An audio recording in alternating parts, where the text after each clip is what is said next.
والحمدلله دې پېښور کې نور زی ته پرېږدم دې پېښور کې د لیدیس جوماتونه دي ورشئ هلته مه راپولېدین کوئ ما امین په زوره باندې ویوئ مه لاسونه په سینه باندې ږدئ چا تاسو ته جګړه وکړه او درته ویل دي جومات ته مه راځه او دلته به نه راځې او دلته به مونځ نه کوې بیا ووایه چې او دا لیدیس متعصب خلک دي شر پسند خلک دي عجیبه خبره دا ده پښتو کې متل دی چنډ پاڅي کوزې ته وایي تا کې سوري دي چنډ ځان ته نه ګوري چې ما کې څونه سوري دي اوس دې ورالګي موږ ته شر پسند وایي دا شر پسند دي او دا ډلهباز دي او دا تفریقې پیدا کوي او دا اختلافات پیدا کوي اختلافات موږ پیدا کوو که تاسو پیدا کوئ یو الیدیس جومات کې یو د الیدیس په مدرسه کې دا ثابت کوي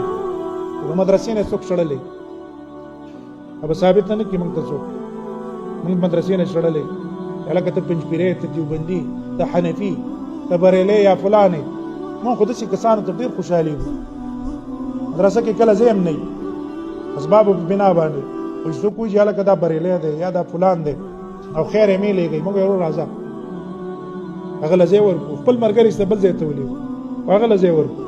موږ وایو راشه که تاسو څه دلایل دي موږ متاثره کړه لکه زموږ غرض حق دی حق ته ځان رسول دي خپل آخرت جوړول دي دې ته تعصب وایي الله دې تعصباتونه موږ تاسو وساتي او الله دې عصبیت موږ نه ختم کړي چې کله تعصب موږ نه ختم شو عصبیت موږ نه ختم شو بالکل حق به موږ ته ډېر آسان دی او د حق تابعداري موږ ته ډېر آسانه ده خو ذهن کې څه کېنولي دي ذهن کې یو نقشه جوړه کړې ده یو قالب هم جوړ کړی دی چې په دې قالب باندې که څوک برابر راتلو موږ دا حق دی او که په دې قالب څوک برابر نه موږ دی په باطل دی موږ وایو نه